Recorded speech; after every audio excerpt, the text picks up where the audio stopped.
మాట మీదే ఉన్నారండి. ఇంకో 15 సంవత్సరాలు అధికారంలో ఉండాలన్న టార్గెట్ కూడా ఎట్టేసుకున్నారండి. మరి హలో అమ్మా, ఏంది నేను లేకుండా అన్నీ చెప్పేస్తున్నావు? ఇంతగా ముగ్గురు ఎవరు? నువ్వు ఉన్నా లేకపోయినా ఒకటే కానీ వాళ్ళు ముగ్గురు ఎవరే ఉంటారో నువ్వే ఆలోచించు. ఎక్కడ ఛాన్స్ ఉంటే అక్కడ 15 నెంబరు జపం చేసేస్తున్నారు. ఎలాగైనా కంటిన్యూ అవ్వడమే అలా టార్గెట్గా ఉందండి బాబు. నువ్వు చెప్తున్నదా ఆ ముగ్గురు గురించే కదమ్మా?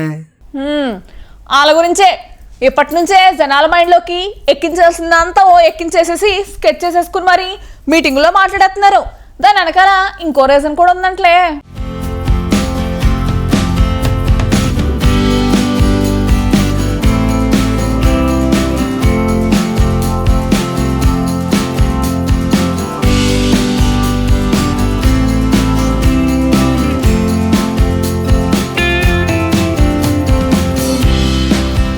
కలిసి ఉంటే కలదు సుఖం. అప్పుడే రాష్ట్రం అభివృద్ధి చెందుతుంది.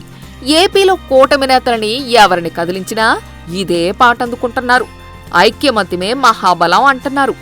అభివృద్ధి ఆగొద్దంటే, నవ్యాంధ్ర అన్ని రంగాల్లో పురోగతి సాధించాలంటే కూటమి కలిసే ఉండాలంటున్నారట.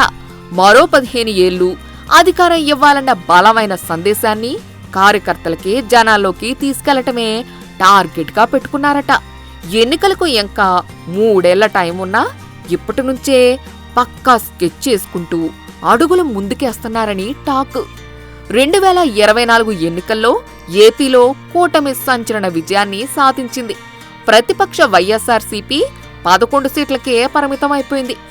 ఏపీని వైఎస్ఆర్సీపీ విధ్వంసం చేసిందని చెబుతున్న కూటమి నేతలు ఒక్కొక్క రంగాన్ని చక్కబెడుతున్నామంటూ సందర్భం వచ్చిన ప్రతిసారి ప్రజలకి చెప్పే ప్రయత్నం చేస్తున్నారు. ఒక పక్క సంక్షేమ కార్యక్రమాలు, మరోపక్క కొత్త పరిశ్రమల కోసం ఎంఓయూలు, విజన్ 2047 పేరుతో చేపట్టిన అభివృద్ధి, అమరావతి నిర్మాణం, ఇలా పాలనలో స్పీడ్గా దూసుకుపోతుంది కూటమి. ఇప్పుడు మొదలైన అభివృద్ధి, అభ్యున్నతి ఎలాగే కంటిన్యూ అవ్వాలంటే కూటమి కలిసే ఉండాలనే సందేశాన్ని జనంలోకి తీసుకెళ్తున్నారు. మరో 15 ఏళ్లు అధికారం వేస్తే రాష్ట్రాన్ని ముందుకు తీసుకెళ్లటమే కాదు, దేశంలోనే నెంబర్ 1గా నిలబెట్టి చూపిస్తామని ఇప్పటి నుంచే ప్రజలని ప్రిపేర్ చేస్తున్నారట. ముందుగా డీసీఎం పవన్ కళ్యాణ్ ఈ దిశగా అడుగులు వేస్తున్నారు.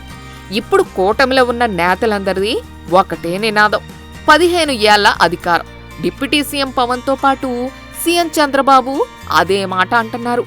ఈ మధ్య ఏలూరు జిల్లా నల్లమడులో నిర్వహించిన ప్రజావేదికలో 15 ఏళ్ల అధికార నినాదాన్ని వినిపించారు చంద్రబాబు. డిప్యూటీ సీఎం పవన్ కళ్యాణ్ పదే పదే ఓ మాట చెబుతుంటారని సీఎం గుర్తు చేశారు. ఏపీ అభివృద్ధి కోసం మరో 15 ఏళ్లు ఎన్డీఏ కూటమి ప్రభుత్వం రాష్ట్రంలో అధికారంలో ఉండాలని పవన్ చెప్పిన మాటల్ని చంద్రబాబు ప్రస్తావించారు.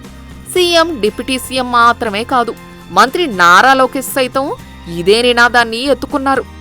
మొత్తానికి కూటమి ప్రభుత్వ పెద్దలంతా ఒకే మాట మాట్లాడటం హాట్ టాపిక్ గా మారింది.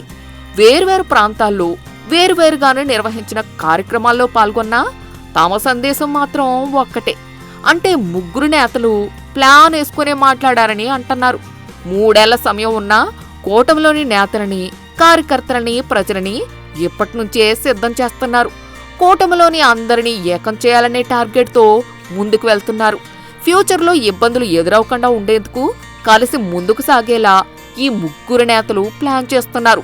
నిజానికి ఈ ఐక్యతా రాగం వెనక మరో బలమైన కారణం ఉందని చర్చ జరుగుతోంది. టీడీపీ, జనసేన, బీజేపీ నాయకుల మధ్య అప్పుడప్పుడు విభేదాలు కనిపిస్తాయట. వాటిని సెట్ చేసేందుకే ఈ నినాదాన్ని ముగ్గురు ముఖ్య నేతలు వినిపిస్తున్నారని టాక్. మరి ఎంత సక్సెస్ఫుల్ గా జనంలోకి తీసుకెళ్తారో చూడాలంటున్నారు.